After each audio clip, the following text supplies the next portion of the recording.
Good evening and welcome to Insider. I'm Maayan Hoffman, Executive Editor at ILTV.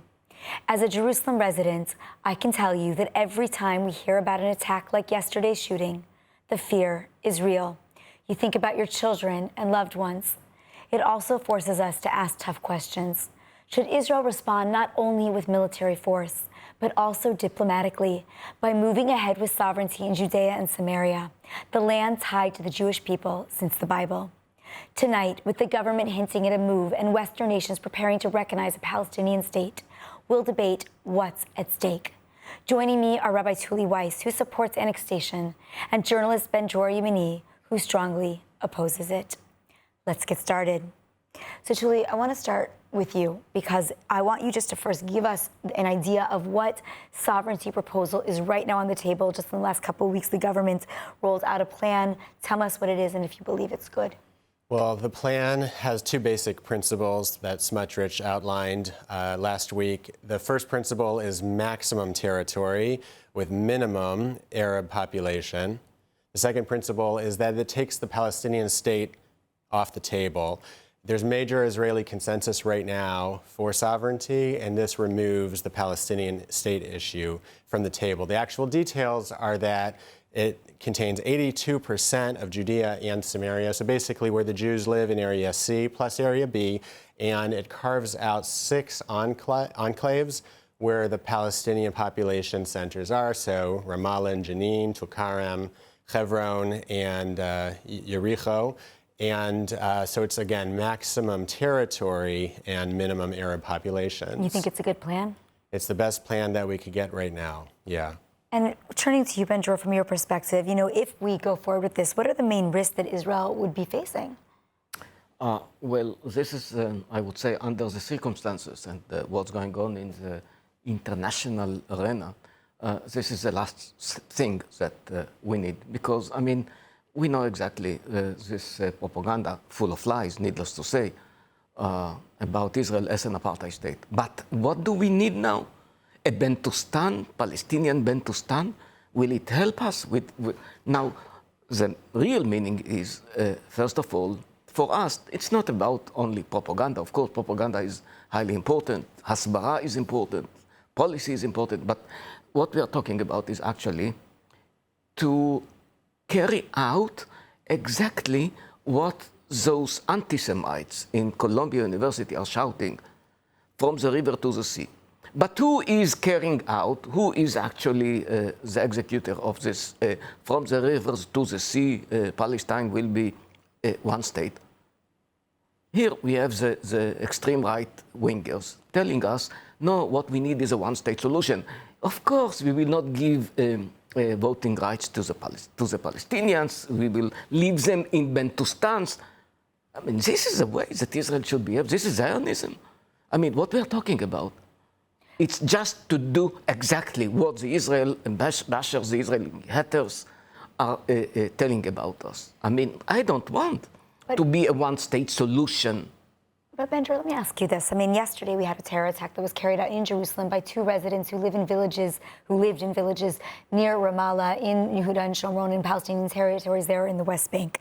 And of course, this once again raised a lot of fear about the residents of the West Bank and the idea that these are extremist residents who are already anti-Israel. The world, as you said, is very anti-Semitic right now, very diplomatically opposed to the moves going on in Gaza. At the same time, we've been running this tape since '67 when we effectively won the Six-Day War and chose not to annex or enact sovereignty over that territory at the time. Now we have this possibility that we will have a Gaza sitting in the West Bank on our border so close to Tel Aviv and Jerusalem. I mean, is this not a concern? Couldn't annexation make it stronger, or will this weaken us? Respond to that, and Tuly, I'd love to hear your thoughts as well. Well, annexation is the worst solution. We need to solve the problem. Yes, we have a problem. We have terror. We have propaganda. We have industry of lies. I know it. I published a book about the industry of lies. I know what I'm talking about. But we don't have to supply arguments to the anti-Israeli camp, to the anti-Semites. But without them, But how do we get control over what's effectively the West Bank and the No, I'm not saying, territories? yeah. You know what? In the past, I supported the two-state solution. I'm not sure I'm supporting it now because I see the facts. And when I see the facts and I know that many of them, I don't know if most of them in the West Bank, in Judea and Samaria, if they support or not support the Hamas. But even if it's not the majority, yes, I'm afraid, even if it's only 30% that support the Hamas, you cannot establish a state that is based on the Muslim Brothers. Muslim Brothers are the cancer of the world. No, I don't want. I'm looking for solutions. But one thing I'm sure about, one state solution is not the solution. Tuly, respond. Well, so you asked, well, Judea and Samaria, will the West Bank become like Gaza? It won't become like Gaza. If we don't annex, or if we do, I mean, it will become much worse. If we leave the status quo, it will become much worse than Gaza. Gaza, remember, is very far from the population centers. Gaza is very small, and Judea and Samaria is right on our neck. So it's right up against Highway 6, right? It's right up against the population centers where a majority of Israeli Jews actually live, and it overlooks Ben-Dror Yemini Airport. It will be much worse than Gaza if we don't do anything. And annexation, or sovereignty, what it does is it brings it under Israeli control. And so, of course, and it also removes the threat that takes away the territory from our enemies. And at the same time, very importantly, is yes, might give more arguments to those who don't like us already. But what it does, it shows victory to our enemies who attacked us. They don't care about their own children's lives. They don't care about their civilian lives. What they care about is territory. And therefore, we must end the war by taking more territory. Otherwise, we're inviting more attacks in the future. And you don't believe that it will be harder for the IDF today, for our viewers to understand, we have Area C, which is full Israeli control. We have Area A, which is full Palestinian Authority control. And Area B, which is part of that 82% you mentioned, is governed by the Palestinians, but security is done by the Israelis, to put it in very simple terms. If we would move forward with this 82%, the IDF would therefore be responsible for 82% of that territory. Do you not believe that might be almost overwhelming for the IDF? I mean, we're just coming out of 23, probably 24 plus months of war by the time something like this would happen. Right, which is exactly why the plan is maximum territory, but minimal Arab population, in order not to manage the Arab affairs and to leave that for their own self-governance. This does include self-governance for the Arab population, and it will be much easier for the IDF to control the area and to reduce the terrorism and to make it safer, not only for the people who live in Judea and Samaria. There's 500,000 Israeli Jews who live there, so it won't only be safer for them, but it will be safer for all of us who live anywhere and everywhere in Israel. It's really with them having self-governance but no state. So what effectively, like who's giving them services, water, electricity? So that's, very complicated, and I don't know if they've figured out or answered all of those questions, which is really important. And if they have, they need to release all that information. There have been many very good suggestions. Ambassador David Friedman wrote a whole book, what he would suggest. And so, again, we're not looking to micromanage their local municipal affairs. They would pick up their own garbage. They just wouldn't police. They wouldn't have a military, and they wouldn't, importantly, be able to vote in Israeli elections, and they would have full civil rights except for the right to vote. And there's a lot of precedent for that in many other countries around the world. And Ben-Dror, I wanted to... The main president is actually South Africa, but we can continue. Well, so Ben-Dror, I want to ask you this. I mean, you were just mentioning that your son is actually in the army inside Gaza, and you can speak as a father of a soldier who has been fighting for so many months. Do you feel that this is the right thing militarily for Israel right now? No, first of all, I don't like to speak about my son in Gaza because of many reasons. Now, generally speaking, we have a problem. We know that we have a problem. I mean, we agree, not like many left-wingers. I'm not a left-winger because left-wingers saying that I'm an extreme right-winger. It's okay with me because I'm fighting against what? I'm fighting against this anti-Israeli propaganda. That's what I'm doing for 30 years now. As a journalist, as a researcher, as a speaker, that's what I do. I'm fighting. But I know that we have limits. I know that I have limits. I had the apartheid campaign. I'm fighting the apartheid campaign. But I'm sorry to say, and I'm really sorry to say it, because exactly what will happen when something of that kind will happen, this kind of annexation, maximum land and minimum people, then the apartheid campaign will win. I don't want them to win. So I don't want, this is against, by the way, by my Zionism. I'm a Zionist. I know exactly what Jabotinsky said about Arabs. I don't want the one-state solution, but this is exactly what is going to happen. By the way, it doesn't work in the Middle East. I mean, it's just like, I hear people like Peter Beinart and others preaching for the one-state solution. What are you talking about? Where does it work in the Middle East? Will you like to be in a neighborhood that half of the neighborhood is Hamas people? And that's what you are recommending us? I don't want anybody, not from the extreme right, not from the extreme left, to force me to live in a one-state solution. But this is the meaning. This is not the intention, I know.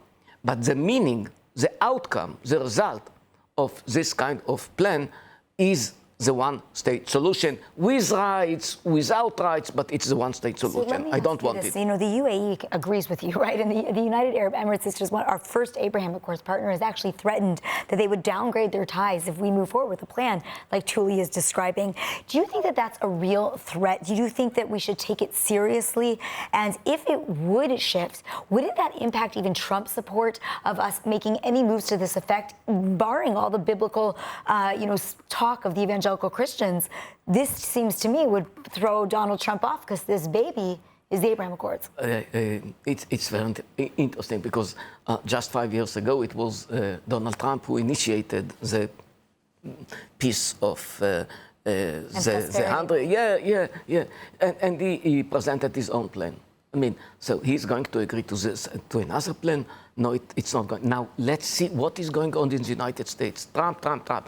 The United States, it's not only Trump. Right now, last poll 2 weeks ago, for the first time in history, the majority in the United States are supporting the Palestinians. It's something like 37% support Palestinians, 36% for the first time in history. It was always something like 70-80% supporting Israel. Now, majority in the United States are against supplying arms to Israel. What a failure of Israel. What a failure. Which means that the campaigns against Israel, based on lies, are working. Here they have a result. This is the biggest victory of the BDS. So what do we want to do? I mean, we are getting closer, by the way, to South Africa with so many boycotts against Israel. They are mounting, and we see it every day. Something new. So what are we doing? We are marching, according to the Annexation school of thought, to be the new South Africa. The meaning is a total economic boycott. Which would be very ironic, considering South Africa is taking us, it's very ironic, but this country full of problems and lies and discrimination, they are taking us. I mean, but we have the extreme left that I'm fighting against for many years now. Unfortunately, just like we have anti-Zionist extreme left, we have anti-Zionist extreme right. And they lead us to the very same place. Wow, and the truth. End of Zionism, end of Israel as a Jewish and democratic state. Tuly, respond to him, and then let's talk about the UNGA. Yeah. So, the UAE threatened to downgrade the Abraham Accords or something which caused the cabinet actually to pull the issue. They did not discuss it last week, as they said that they were, because of this threat from the UAE. So it's a very serious threat. And of course, the UAE made such a threat. If I was the UAE, probably also would have threatened to cut off the Abraham Accords, because we're two very different countries. And we have two very different goals, right? They want quiet in the region. They want to get back to business. They want to do business with Israel, but we have to actually live here. and we have to deal with the consequences. And therefore, what we want is a more secure and therefore a stronger Israel. When we have a stronger Israel, it will increase and spread the Abraham Accords. So, of course, they're saying that we're going to downgrade relationship. They have a street that they're very sensitive to, and they have to say stuff like that.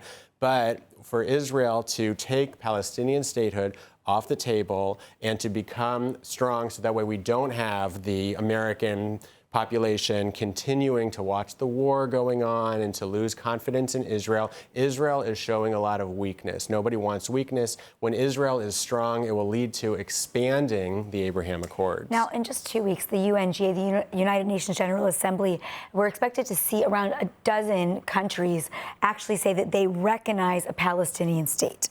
How will that announcement impact this whole annexation debate that's going on here in the country? Does it actually strengthen the case and say, okay, you say this, we're going to move forward? Or like the UAE, should it give us pause and maybe think it's not the right time? So unfortunately, the main result of all of these announcements to recognize a Palestinian state, unfortunately, is that it prolongs the hostages remaining in Gaza. It emboldens Hamas, and the countries that are making such announcements are extremely irresponsible, even complicit with Hamas in torturing our hostages.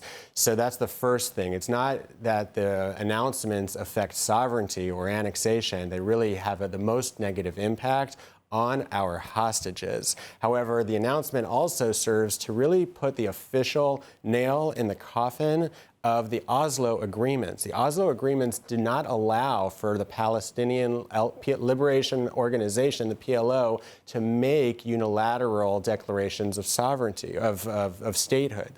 The Oslo agreement was meant to be a bilateral relationship where Israel would have the right to be a part of that conversation. And so it also just really officially puts the end to the Oslo agreements, which maybe is a good thing because maybe it allows us to do what we needed to do in 1967 and to declare the sovereignty over our land and to finally put an end to the threat of Palestinian statehood.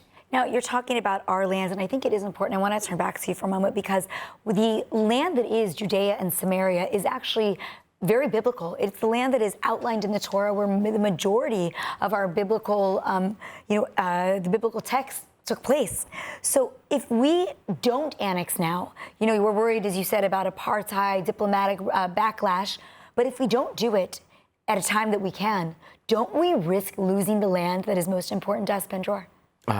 What do you mean the time that we can? Who said that we can? Who said that we can? Because of some, I don't know, 2, 3, 4% of the population support, from the extreme right I'm thinking more about the Americans under Trump. The Americans never said that they are supporting annexation. No. Just to remind us all, when Israel wanted to do it some years ago, it was also the American delegate, who was it, what's his name, I forgot. Then he said, no, you're not going to do it. And Israel did not do it. Now, if we think that the Americans are going to let us, but it's not the Americans. Before the Americans, it's we. What do we want? Now, yes, historically, it belongs to us. No need to say, I don't have any argument with anybody. This is ours. This is our heritage. This is our history. I have no doubt about it. But I don't want to be in one state with that half of it is Hamas supporter. Nobody will want it. So the price that Israel is going to pay for such an annexation is, let me tell you, the price is called destruction. Just destruction. No more Zionism. No more Jewish state. That's the real meaning. Now, I did not understand. We both want to make Israel stronger. I did not understand how, when we are marching in the way of South Africa and going to be totally boycotted by so many countries, how is it going to make us stronger? Right now, there is a decline in the Israeli exports. The only one thing that is saving us is the arms exports right now. But economically, we are going to collapse. That's what you want, that Israel will collapse. I'm not speaking now about the moral arguments which I have against it.